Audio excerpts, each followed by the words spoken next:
Guruji, we're live. We can start. Okay. Pratipurananam alayam karunalayam namami bhagavat Shankaram Lokashankaram Sadashivasamarambham Shankaracharya Madhyamam Asmadacharya Paryantam Vande Guru Paramparam. With the abundant blessings of our Acharya Swamiji, we have been able to successfully pursue our study of LALITHA SAHASRANAMA. We started with Devi's Avataram, Devi's Sthula Rupa Varnana, Bhandasura Vadham, Devi's Sukshma Rupa Varnanam, Devi's Kundalini Yoga Varnanam, and now we are into Bhakta Anugraham. So,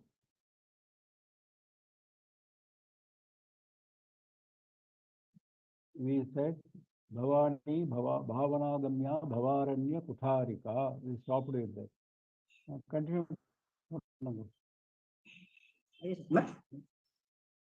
Bhavani Bhavanagamya Bhavaranya Kutarika Bhadrapriya Bhadramurtir Bhakta Saubhagyadayini Bhakti Priya Bhakti Gamya Bhakti Vashya Bhayapaha Shambhavi Sharada Radhya Sharvani Sharmadayini.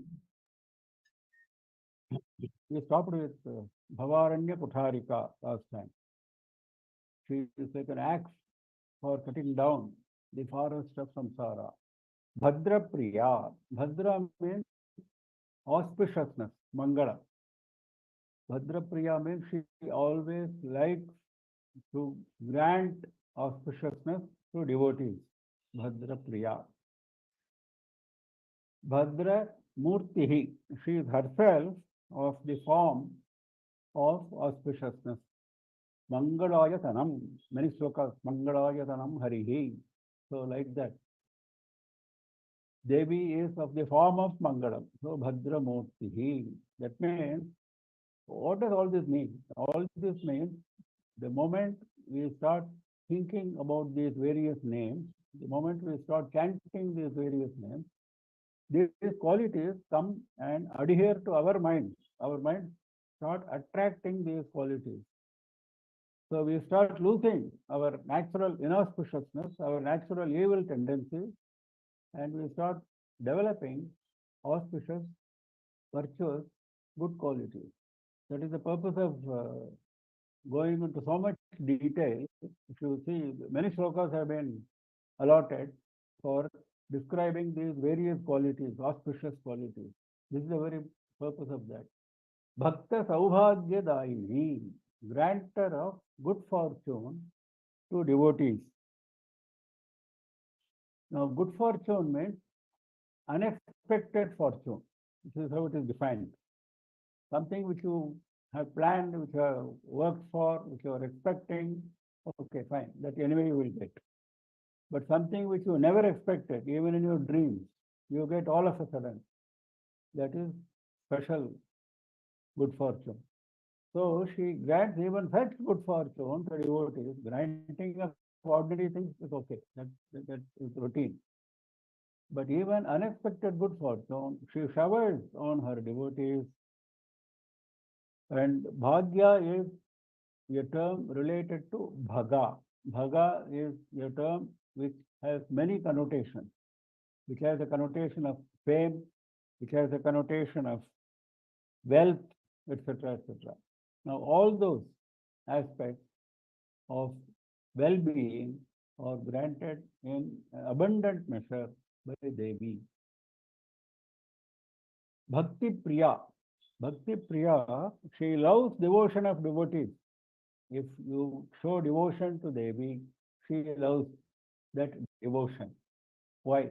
Because as I said, when you say you are showing devotion, you have developed a special liking, special love for Devi, number one. Number two, you start dwelling upon her qualities of her leelas, etc., etc. So the mind starts becoming purer and purer. And a pure mind is something which Devi likes. So Bhakti Priya. Now, this Bhakti is starting from a very ordinary stage and it goes right up to the highest stage. And normally, Shastras divide this into two categories, Parabhakti and Aparabhakti. Aparabhakti is ordinary bhakti, puja, reading, parayana, etc., etc., chanting stotras, etc., etc. Now,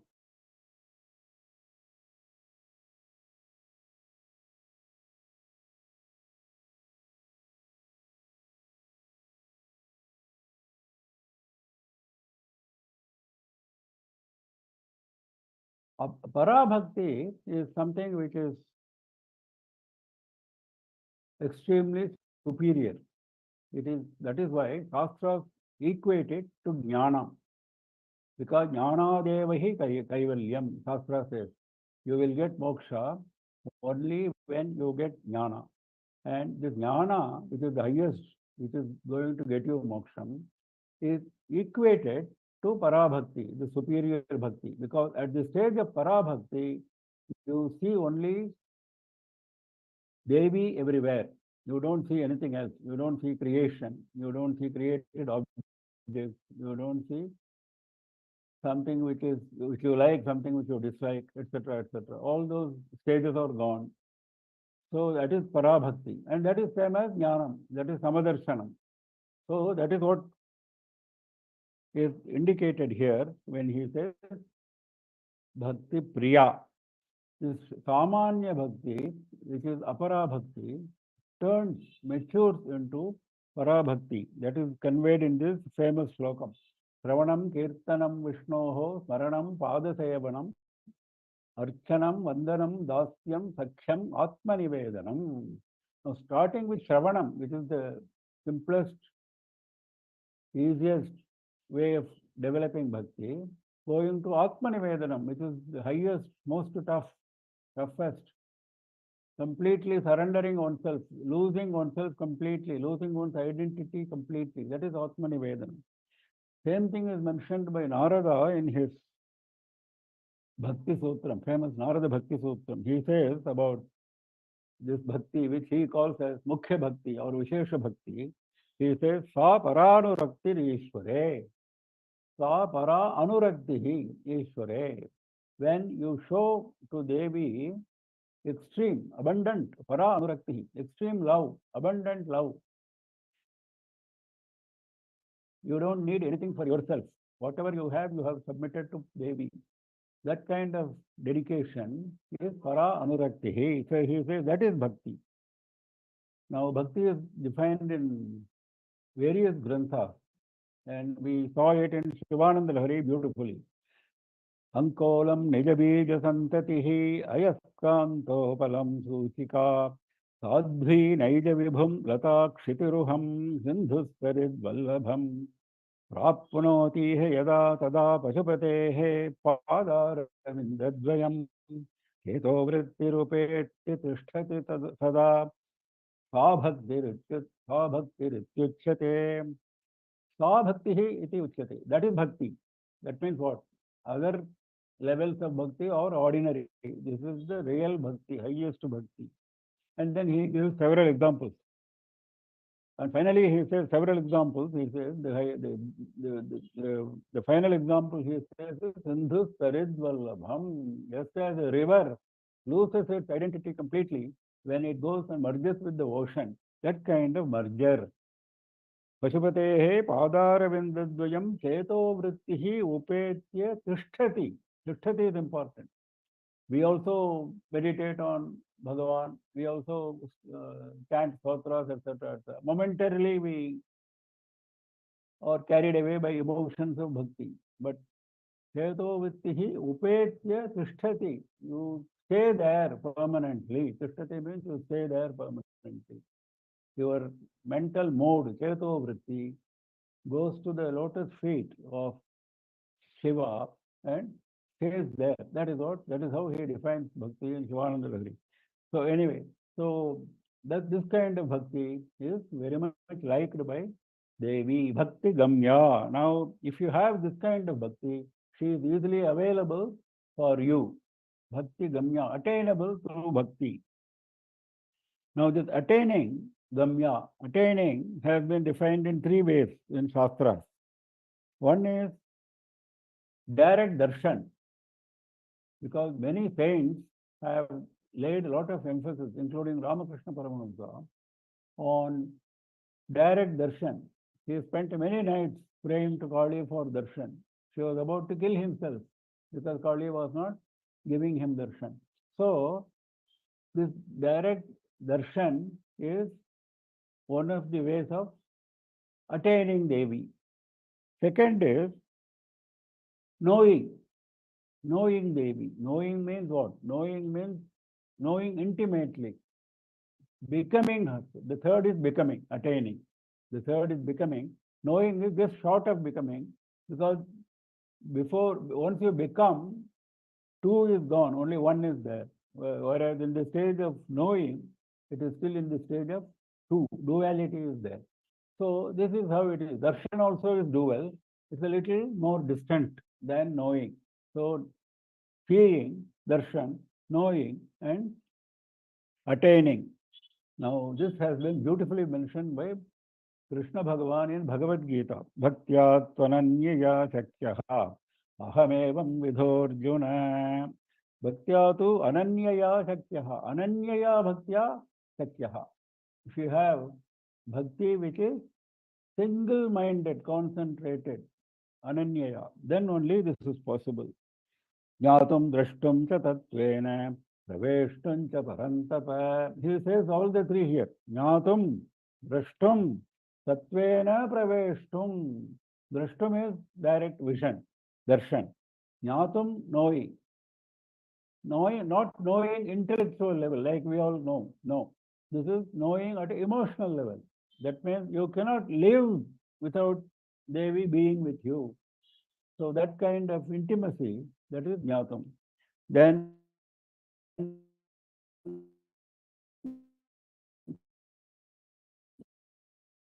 Tatvena Pravesh.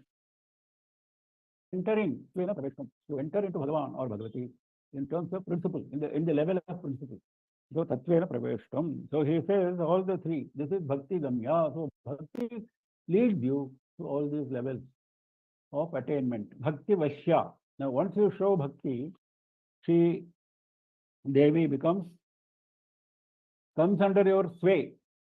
Bhakti Vashya. She comes under your sway when you show Bhakti. She doesn't look at your deficiencies. She considers only Bhakti. This is Bhakti Vashya. This Bhakti has to develop, as we saw, in stages, from lower level to higher level. So as you start developing, Devi also encourages. That is Bhakti Vashya. Bhakti Vashya means what? She comes under your sway means what? She keeps encouraging. Same thing is mentioned in Shivananda Lahiri. Marga vartita paduka pasupate angasya kurchayate gandu shambunashechanam puraripoho divyabhishekayate kinchid bhakshita mamsashesha kabalam navyopaharayate bhakti kimna karotyaho vanacharo bhaktavatam sayate. Bhakti hi kimna karoti. What will Bhakti not do? So if for Kannappa Nayanar, with all his crude, completely anti-shastric bhakti, which he showed, if he could get moksha, then bhakti hi kimna karoti. Vanacharaha bhaktavatam sayat. Hunter, a forest dwelling hunter, he became the prime bhakta. Bhakta avatam sayate. There is a similar sloka for Vishnu in Hari Bhakti Vilasam. Very beautiful. Vyadhasyacharanam dhruvasya kavayaha vidya gajendrasya ka. There is a story of a Vyadha, a hunter in Mahabharata. He says, what is his conduct? Dhruvasya cha vayaha. What is the age of Dhruva? Child. Vidya Gajendrasya ka. What is the Vidya for Gajendra? Because we think by Vidya we can get closer to God. We think by age we will get more mature in bhakti. We think by being born in a great lineage, we will be favorable to Bhagavan. We think like that. So he is questioning all that. Ka jati he vidurasya yadavapate he ugrasya kim paurusham. What is the jati for Vidura? He was born for an ordinary woman of the fourth caste. Yadavapate he ugrasya kim paurusham. Ugrasena. What was his valor? He got easily imprisoned by Kamsa. He had no valor. But what happened to all these people? Kubjayaha kamaniya rupam adhikam kintat sudhamno dhanam. Kubja, that hunchback woman, was she good looking? Kim tad sudhamno dhanam. Sudama, Kuchela, did he have wealth? Now, without wealth, Sudama got moksha. Without good looks, Kubja, that hunchback, got moksha. Ugrasena got his kingdom back and got his moksha. Bhaktya tushyati kevalam natu gunaihi bhakti priya keshavaha. Bhaktya tushyati kevalam natu gunaihi. So this is important. Natu gunaihi is important. So Devi does not look at your qualities. She looks only at bhakti. Bhakti priya keshavaha. Similarly, in Devi Mahatmyam, you find this king Suratha and that Vaishya Samadhi both engaged in tapas for 3 years. We see that. Durga Saptashati, we see this. In fact, that is a basic story in Durga Saptashati. Finally, after 3 years of intense tapas, they get darshan of Devi. And they ask whatever the boons they want, they ask. Now, Suratha, what did he ask? He wanted his kingship back, rulership back. And he got more than that. He got the kingship in no time. He also was destined to become the next Manu. This was the blessing given by Devi. Now, what happened to Samadhi, that Vaishya? His name was Samadhi. He said he could have asked for wealth which he had lost, which brought him to the forest. Loss of wealth brought him to the forest and made him meet that Rishi Medhas. But ultimately, he should have asked for wealth, like this king asked for lost kingdom. He didn't ask for wealth. He said, no, now I have lost interest in all that. I want only jnanam. And Devi granted him jnanam. So, this is what it is. She doesn't look at your initial preparation, initial quality, what you started with. What you have developed as bhakti is what is being weighed.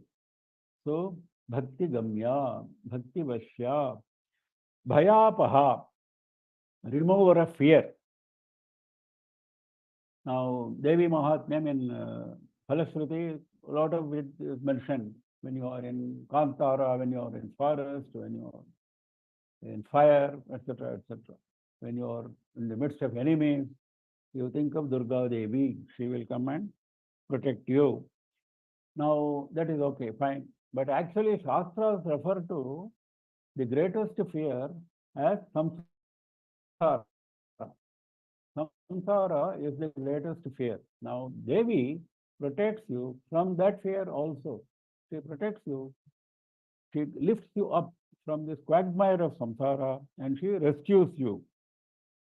In Devi Mahimna Stotram, he says, Bhitam mam nitaram ananya sharanam rakshanukamparidhe prasida paradevate mama hridi prabhutam bhayam vidaraya. Prabhutam bhayam vidaraya.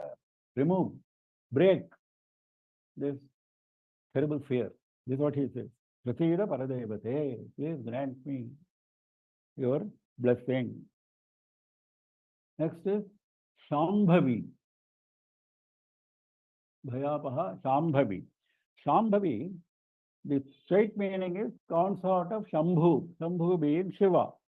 Why he is called Shambhu? Because he is auspiciousness incarnate, very form of auspiciousness. Sham means auspiciousness. So Shambhu.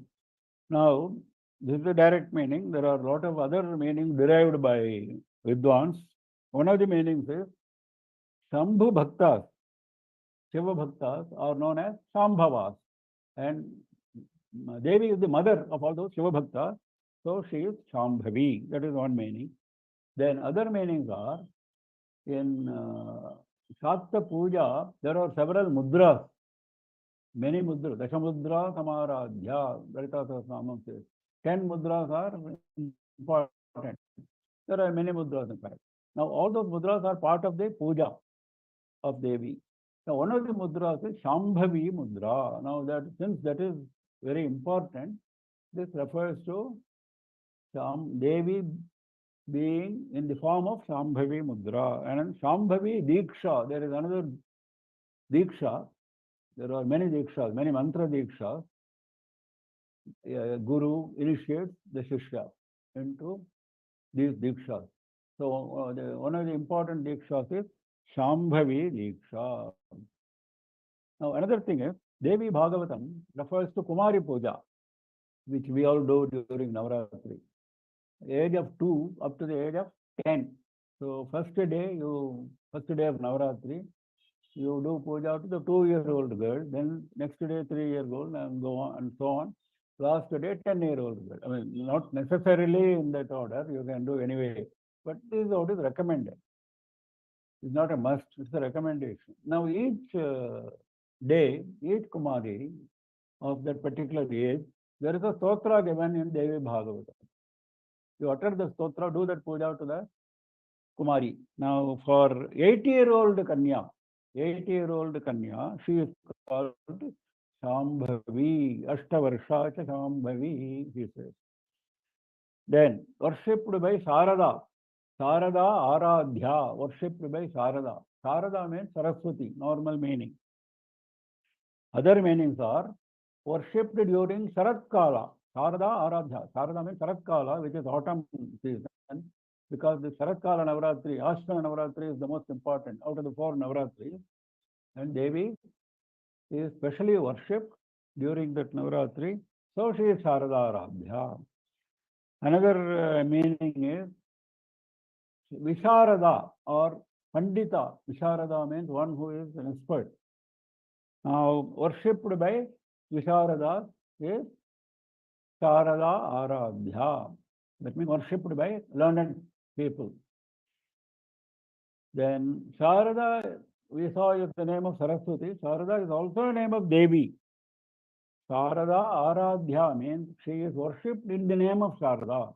That is also a meaning which is attributed to this. Then Sharvani. Sharvani means consort of Sharva. When we saw Bhavani, we saw this. Bhavani refers to Bhava, Shiva as creator and sustainer. When Shiva becomes destroyer, Samharamurti, he is known as Sarva, and consort of Sarva is Sarvani. Another meaning is Sarva is also in the form of Bhumi, earth, in Ashtamurti. Shiva is known as Ashtamurti, the 5 elements, Panchabhutas, plus Surya, plus Chandra, plus Yajamana. In the famous sloka in Dakshinamurti Stotram, it comes Bhuram Bhaktanalo Nilombramaharanatho Himam Shukpaman Ityabhati Charataram Atmakamidam Yasyaiva Murtyashtakam. There he says. So this Ashtamurti, Bhuram Bhati, we started with Bhuhu, that is earth. Now earth is also known as Sarva. Sarva is in the form of Bhumi. When he is in the form of Bhumi, he is known as Sarva. This is another meaning. Then Sharmadayini. Sharma means comfort, happiness, Sukham. So giver of happiness. If you pray for happiness, she gives you that. If you pray for comfort, she gives you that. Intense prayer is required. When you say you pray, you should pray intensely. Then Sharmadayini, like we saw Bhakta Saubhagyadayini. So she is ready to grant. Dayini, Dayini, she is ready to grant. Bhavani Bhavanagamya Bhavaranya Putharika Bhadrapriya Bhadramurtir Bhakta Saubhagyadayini. So it is all about Mangala. And then giving auspicious things to Bhakta. Bhakti Priya Bhakti Gamya Bhakti Vasya Bhayapaha Shambhavi Sarada Radhya Sarvani Sharmadayini. So a lot of meanings connected with Bhakti, connected with Shambhu, connected with Sarada, connected with Sarva, and grantor of happiness. Next. Shankari श्रीकरी Sadhvi Sharatchandra निभानना शातोदरी शान्तिमती निराधारा Niranjana निर्लेपा Nirmala Nitya nirakara निराकुला Nirguna निष्कला Shanta निष्कामा निरुपप्लवा.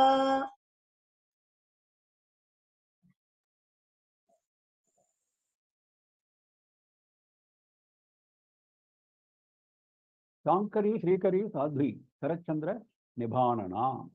Shankari, obvious meaning is consort of Shankara. And Shankara is known as Shankara because he grants auspiciousness. Shambhu means he is a form of auspiciousness. Shankara means he makes you auspicious. So Devi is also that way. Now, in the explanation, the author says,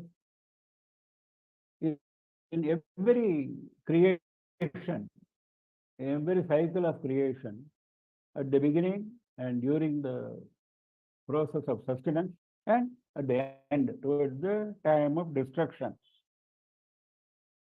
Devas go and pray to Devi on all these occasions, and Devas go and pray to Devi in all these three occasions, and using certain names. What are those names? One is Vishnumaya, second is Yoga Nidra, third is Jaganmayi, fourth is Shankari, fifth is Rudrani. Pratisarga Madhyantam Aham Shambhum Nirakulam Sri Rupena Anuyasyami Prapya Dakshat Aham Dhanum Aham Tanum Tadastu Vishnumaya Mam Yoga Nidram Jaganmayim Shankari Stuvishyanti Rudradi Divokasaha. So Devi herself makes this statement. So that is Shankari. So it is very auspicious name for Devi, and Devas themselves call her by this name on all those important occasions. Sri Kari. Sri, obviously, all of us know, means Lakshmi, wealth, auspiciousness, Shobha, Gambhirya, all this, beauty, all these are the meanings connected with Sri. So, Sri Kari means she grants you all this. The Bhakta gets all these qualities from Devi. Sadhvi. Sadhvi means, Sadhvi is a term normally used to refer to a pativrata woman, a very chaste woman. An ideal chaste woman is called Sadhvi. Even in that Shivananda Hari Stotram, we saw that Adi Shankara has used this term. Sadhvi Naija Vibhum. So, Sadhvi Yananya Samanye Pativratye Nagiyate. Devi Bhagavatam says this. This concept of Pativrata Sri is mentioned there. That is, Acharya, Shankaracharya himself says, Lakshmi and Saraswati, of course, in a lighter way, Lakshmi and Saraswati are not as chaste as Devi. He says that in Saundarya Lahari. Lakshmi is attained by many humans and they call themselves Lakshmi Pati. Similarly, Saraswati is attained by many humans, they call themselves Vakpati. Whereas Nobody says, I am Parvati Pati. So he says, Kalatram, Vaidhatram, Kati Kati Bhajante Nakavayaha, Sriyo Devya Kova Anubhavati Pati Kairapi Dhanaihi, Mahadevam Hitva Tavasati Sati Namakarame, Kushabhyama Sangaha, Puravakatarora Asulabhaha. Like that, this Pativratya quality is mentioned there. Sarachandra Nibhananam. Sarachandra, autumnal moon. Always Devi's face is compared to Sarachandra. The moon, which is absolutely clear, a clear sky, and the moon in all its splendor. You see in autumn season. So Sarachandra Niva Anana. Anana means face. Anana means face. One who has a face shining like, clear like autumnal moon. Satodari. Sata means thin, slender waist. This is one of the beautiful lakshanas of a woman. So, Shatodari. Of course, another meaning given by the Vyakhyata is Himavan is known as Shatodara because there are hundreds of caves there. And these caves are known as Shata Udara. So, because she is the daughter of Shatodara, she is Shatodara. I mean, this is another extended meaning, but direct meaning is better actually. Thin waist. Shantimati, this is very important. Shantimati here has been interpreted as not a person who is always in Shanti, in a state of peace. That is obvious. That is not required here to be mentioned. What is mentioned here, because we are in the in a series of descriptions referring to Bhakta Anugraham. So it has to be something, it has to have something for the Bhakta. Shantimati, that means she is very tolerant of the deficiencies of devotees. This is how it is interpreted. She is very tolerant of the deficiencies, of the errors of the devotees, and she grants the devotee whatever he prays for without looking into his dosha. This is Shantimati. This is how it has been interpreted very beautifully in terms of Bhakta Anugraham. Niradhara. Niradhara means one who does not have a foundation. That means what? She is the foundation for the entire world. She is the foundation for the entire creation. So she herself is not having any foundation. That is the meaning of Niradhara. She doesn't have to have a foundation. She is herself the foundation of everything. Another meaning is that she is coming up from Mooladhara Chakra in Kundalini Yoga. That because she is coming up from Adhara, Mooladhara Chakra, the foundational chakra, she is Niradhara. Because there is no chakra below this Mooladhara Chakra. She is residing in Mooladhara Chakra in normal time. And since she is coming up from that chakra, she is known as Niradhara. That means she has left it at Adhara and come up. That is Niradhara. Niradhara means one who has left Adhara Chakra. That is another meaning. And because that is more important. If she is in the Mooladhara Chakra, not enough for us. She has to leave and we have to take her up to Sahasrara Chakra. Now, another little intense interpretation given is Devi Puja, we have seen before. There is a Bhashya Puja, there is an Antarika Puja, external and internal, mental and outside, external. Now, this Bhashya Puja is again divided into two types, Vaidika and Tantrika. And Antarika Puja, the mental one, is again divided into two, Sadhara and Niradhara. So now we are coming to this Niradhara. Now, Sadhara means when the Guru initiates you into a mantra and you chant that mantra itself forms a rupa. Mantra itself forms a rupa. A certain mantra forms her face. certain mantra forms her hands, certain mantra forms her feet. So you imagine a rupam, a form, based on mantra itself. That is sadhara. Niradhara means even the true rupa is gone, even that form is gone, only mantra remains, and you become merged with that mantra. So it is a higher level. So, well, these are all various levels of puja. Niradhara, Niranjana. Niranjana means one who is free from all blemishes. Anjana means blemish.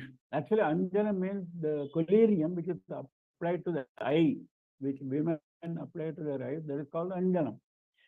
Now, because it is black, this Anjanam is black, Anjanam is associated in terms of Sanskrit meaning, associated with dosham, with deficiency or fault. So, with avidya in Vedanta, Anjana is avidya. So, Vedanta, Niranjana means one who is free from avidya. Avidya, Maya, etc. all comes under Anjanam. One who is free from avidya, Maya, etc. all comes under Niranjana. Then Nirlepa. Lepa means something which you apply on the body, like candle paste, like chandanam, kumkumam, etc. These are called lepa, any applied paste. Now, nirlepa means one who is free from this kind of application. What is that? This here application does not mean chandanam or kumkumam, etc. It means the mark left by karma. Every karma leaves a mark on our psyche, on our mental makeup.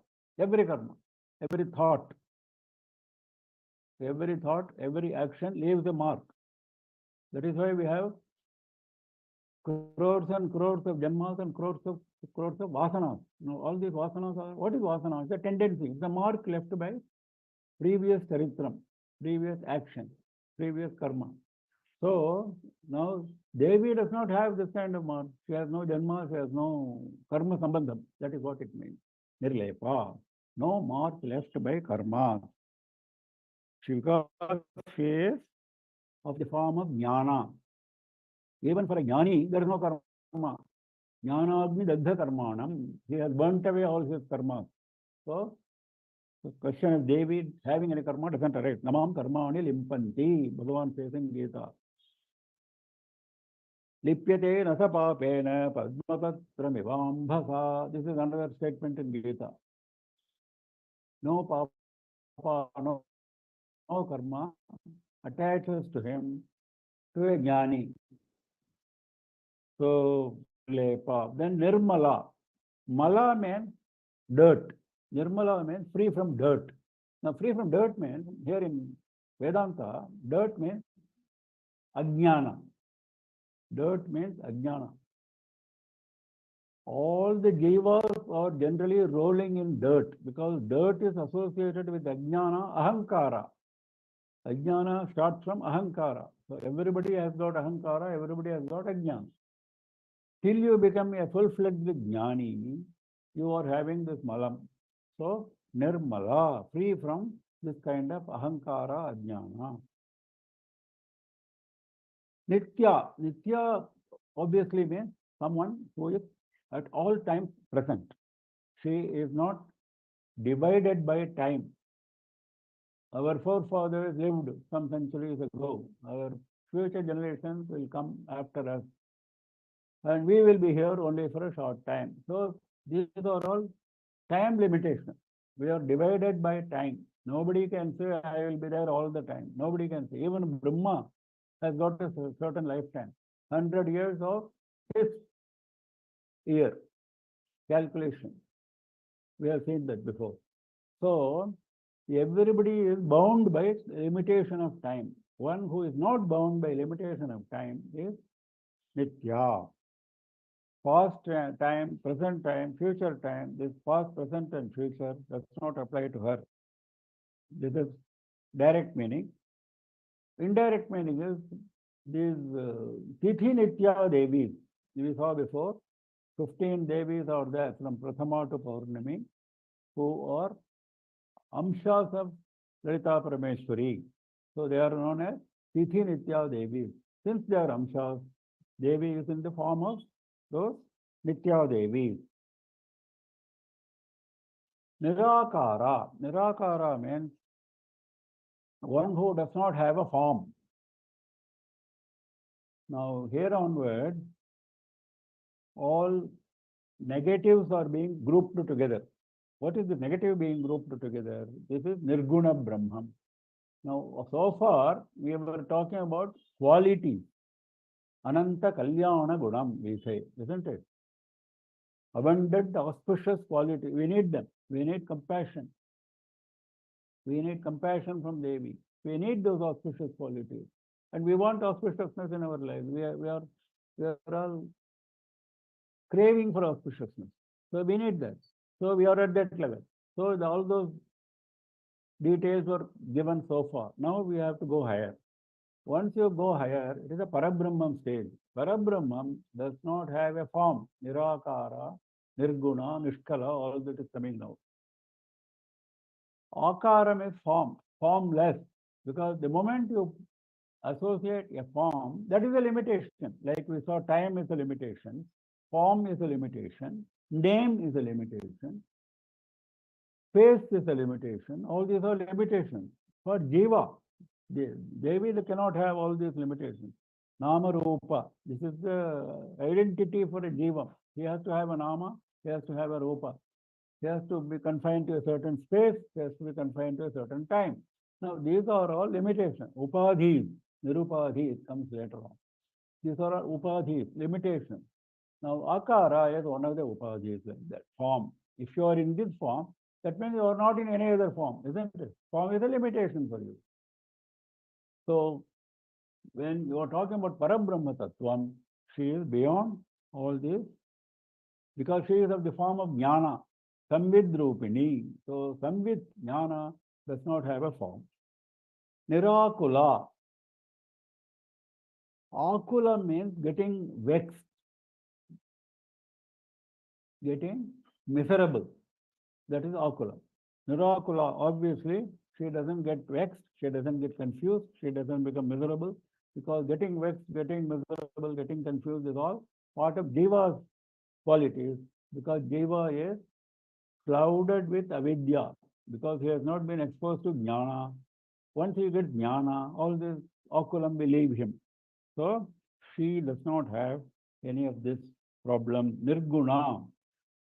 Guna refers to sattva, rajas and tamas. We have seen before, when creation starts, it starts with these three gunas, sattvam, rajas and tamas. All the creation, all the jivas, all forms of life, everything, in all the Brahmandas, it is all made out of these three gunas in different proportions. It's a very great surprise that with three elements, you create these crores and crores of jivas and crores of creation. It's a great miracle that only Devi can do. Because you have only three basic elements, sattva, rajas and tamas. You mix them in different proportions and you come out with different products. So now she is beyond all these three gunas, sattva, rajas, tamas. Sattva is peace. We should all aim at sattva guna because we are in rajas and tamas. Rajas is passion, kama, krodha, etc. comes under, and activity. Because you are driven by kama, krodha, you engage in activity. That is rajas. Tamas is you want to sleep. You don't want to be active. And if you become active, you go and trouble somebody. You cause misery to someone. This is tamas. Asura gunam is like that. They will sleep like Kumbhakarna. They will sleep or they will go and kill someone. So that is tamasa guna. So those of us who are still in Rajo and Tamo guna stage, we should, that's what Bhagavad Gita advises us, that we should come up, go up to Sattva guna and stay there. In fact, Ishvara himself is known as Shuddha Sattva. What is Shuddha Sattva? Sattva guna not mixed with Rajoguna and Tamoguna. Pure Sattva is Shuddha Sattva. Why he is in Shuddha Sattva? Why he is not in Nirguna state? If he is in Nirguna stage, he won't be having a form. He won't come and give us darshan. He won't show any compassion to us. Same with Devi. If Devi is in Nirguna stage, she won't give us darshan. She won't show us any compassion. She won't close her eyes to our faults like we saw earlier. Now, all this is possible only if you have a form and assume certain guna, certain Ananta Kalyana Gunam. Once you have Ananta Kalyana Gunam, you are in Suddha Tattva stage. Now, since we are talking about Parabrahma stage, we are talking about Nirguna, Nishkala. Kala here means a part, like Shodasha Kala we say, 16 kalas for the moon. So, even in normal Sanskrit definition, every item is supposed to have 16 parts. So a part is known as kala. So she is partless, because once you say you have a part, then there are other parts, isn't it? If you say you are 1/4, then 3/4 is there outside of you.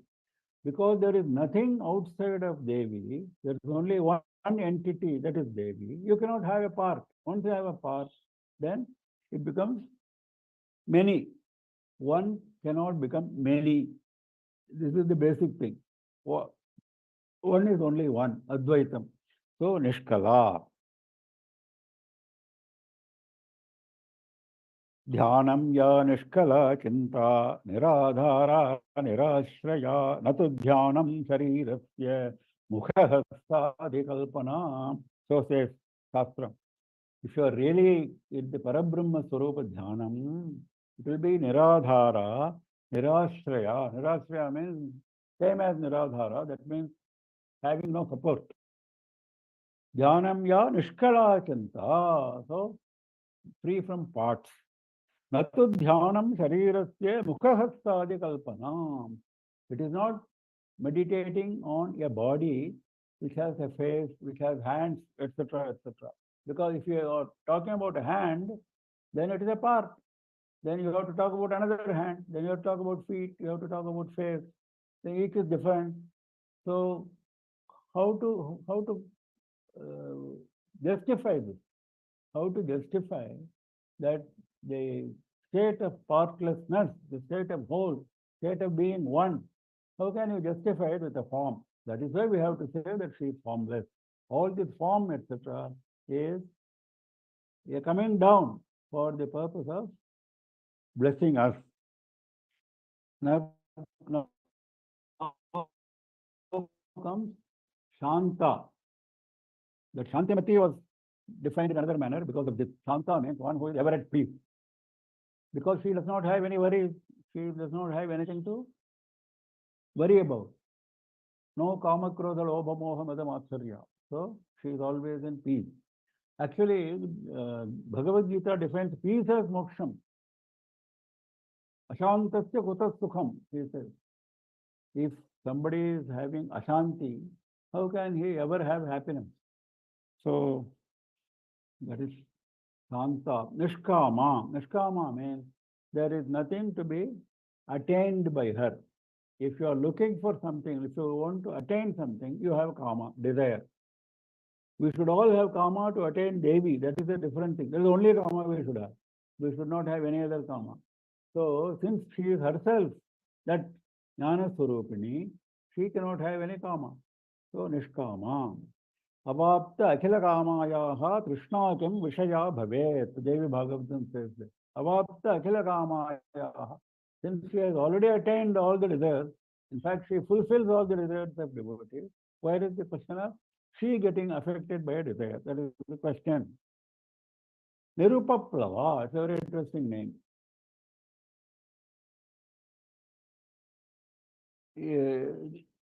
Nirupaplava, the direct meaning is, Upaplava means destruction, danger. That is called Upaplava, destruction, danger, etc. Nirupaplava means free from danger, free from destruction. That is obvious. Now, another second interesting meaning is, he divides it into three: Nir, Upa, and Plava. Nir normally means negative, isn't it? It also means extremely positive. We have seen before. Nir can also mean extremely positive. When it was nir upaplava, it was negative, free from destruction, not having destruction. Now we are taking a positive meaning. So that means having abundance. Nir. What abundance? Upaplava. Upa means something near. That is called upanayanam. That is why we say we take the boy near the guru. That is upanayanam. Leading the boy close to the guru. So upa means going close. Upavasa also means the same. Living near Bhagavan. So upa plava.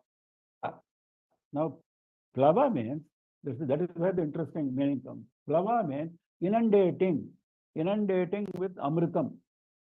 That means even in this pindanda sharira, Devi inundates you with amritam in abundance. And nir upaplava. Upaplava means something which is close to her or close to you. The sharira which is close to you, sharira which is close to her, because she is the one who is always in our body as Atma. So sharira is also close to her in the form of Jivatma.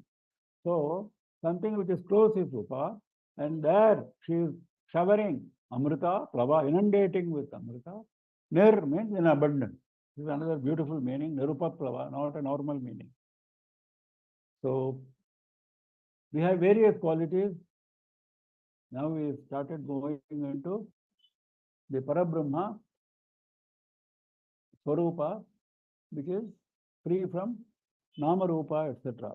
Shankari, Srikari, Sadhvi, Sarachandra Nibhanana, Satodari, Shantimati, Niradhara, Niranjana, Nirlepa, Nirmala, Nitya, Nirakara, Nirakula, Nirguna, Nishkala, Shanta, Nishkama, Nirupaplava.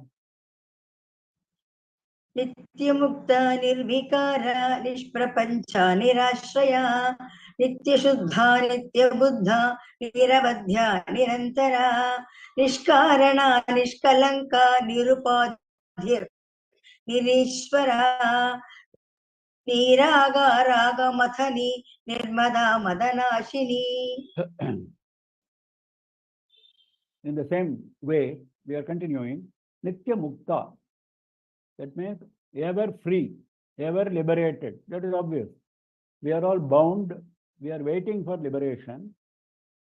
We are all chained. Chain is the samsara. We have to get out of the chain of samsara and attain the feet of Devi. Whereas she is always ever free. No chain, no bondage.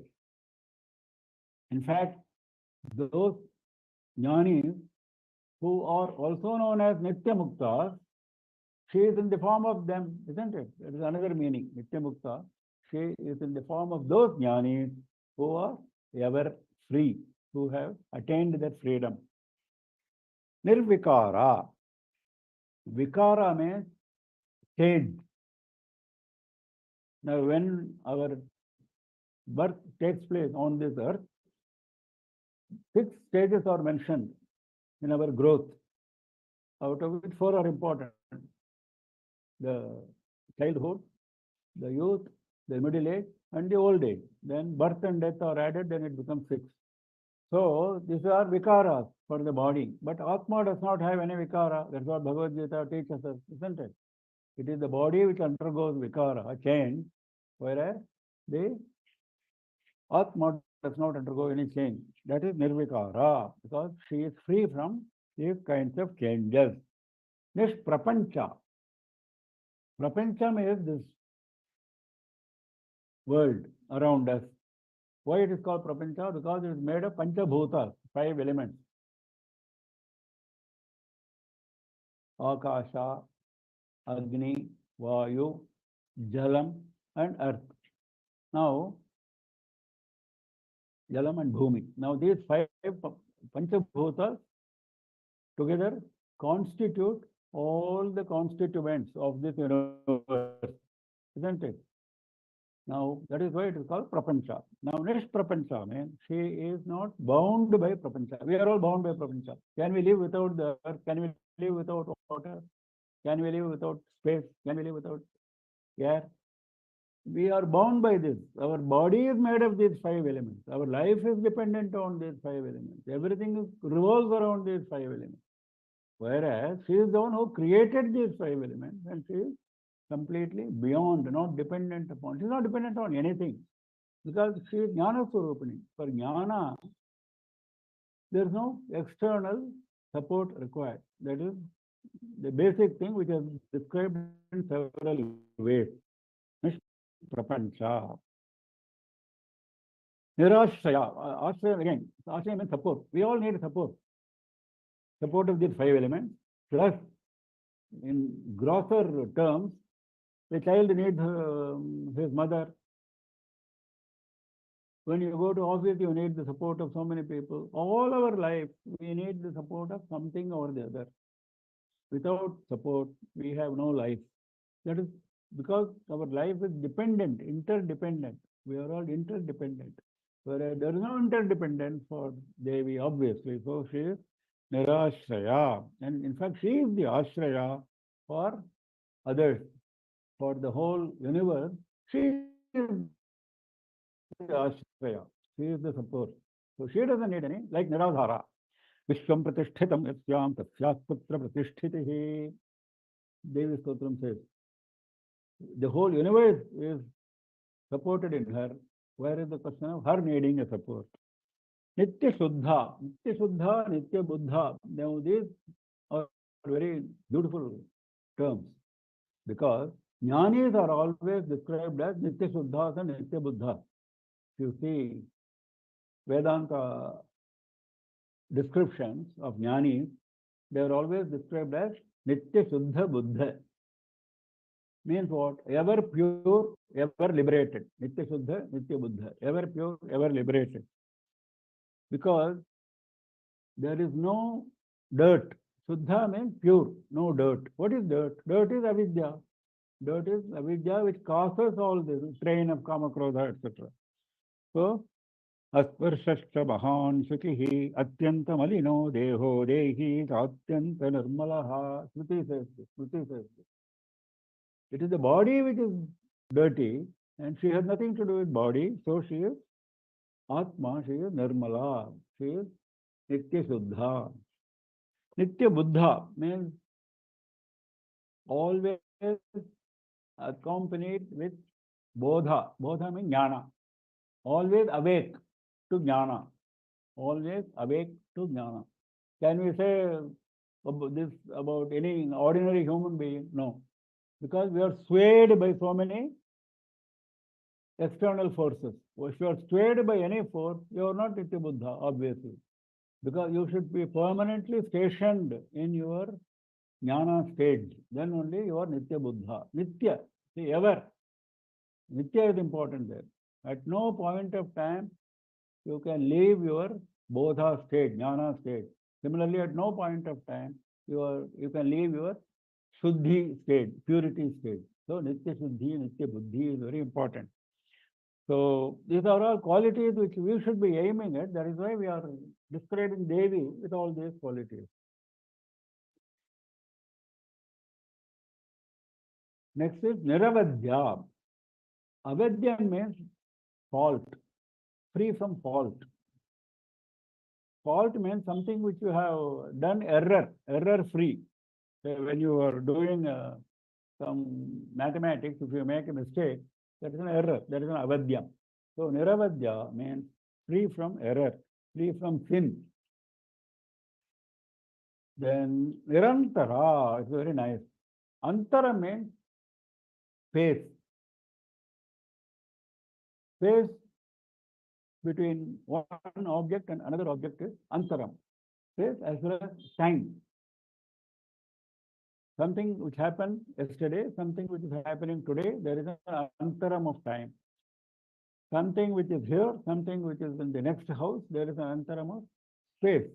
So this kind of space and time are divisions which cause division among objects in the universe. Now she is only one and she is pervading the entire universe. There is no question of antara. That is same as not having parts, because if you have parts, then antara comes. How to distinguish one part from the other? So there is an antaram. So if you don't have parts, if you are free from parts, nishkala, you are also nirantara. There is no space between you and, of course, the commentator gives other meanings other than this direct meaning. He says antaram also means end. Antaram also means cloth, dress. Antaram also means difference. Now, all these do not apply to Devi, he says. I think we stop now. We continue with shloka number 46 next time in our next lecture. Any questions? If anybody has any questions, please unmute yourself and ask questions. Namaskaram, Mama. While you were explaining the stages of bhakti, like you said, like the first one is seeing, second one is knowing, and the third one is like attaining. So can we understand knowing as like the Advaitam, like between, can we understand in that way? Advaitam is entering. Advaitam is final. Knowing is slightly before that. So in Samadhi, if you understand Samadhi, it is very easy to understand. In Samadhi, in Ashtanga Yoga, the final stage of Samadhi, they say there is something called Nirvikalpa Samadhi and there is something called Savikalpa Samadhi. In Savikalpa Samadhi, you are still dual. There is yourself as well as Devi. Whereas in Nirvikalpa Samadhi, you have become Devi. There two people are not there, only one entity is there. In Samadhi itself. So this is something which is, slightly before that stage. So it's like Sayujyam, like. Yeah, that's right. Okay, and like what is Samipyam, Mama? Like how do you understand? You call Samipyam, right? Samipyam, Sayujyam. So like how to understand Samipyam? Samipyam. Yes, Mama. That is only 4 levels of moksham. We saw it earlier. These are also defined as moksham because you have crossed the level of avidya. You have come close to jnanam. You have not attained 100% jnanam. You are still in 50, 60, 70% jnanam for easy understanding. So those stages, but you are still very close to jnanam. So these are different stages. They are not really 100% moksham. Sayujyam is the only Advaita moksha. The other stages are stages only. There are still possibilities of your coming down the ladder, mind you. Oh, okay. Sundaramurti Nayanar, the famous Tamil saint, he was a Shiva Ganam in Kailasam. He was one of the Shiva Ganas. That means he was Samipya, isn't it? Samipya Moksha. But one day he committed some mistake and Shiva asked him to go to earth. And he was born as Sundaramurti. Of course, he was Sundaramurti. He was very close to Shiva. He used to call Shiva as his friend. He used to call Shiva. Shiva was at his beck and call. That is a different story. But still, he lived on this earth for so many years. He went through all the tribulation. And then finally, of course, he went back to Kailas. So the point is that it is still possible for you, even if you are in those early stages of moksham, to come down. Whereas in the final Sayujya stage, Advaita stage, there is no question of coming down. Oh, wonderful, Mama. Thank you. Any other questions? No more questions, Guruji. No. Okay. We close for the day and we meet again next Saturday, 7 p.m. IST as usual. Nama Parvati Pataye Har Har Mahadeva Sarvatra Govinda Nama Sankirtanam Govinda Govinda Sri Lalita Parameshwarye Jaya Jaya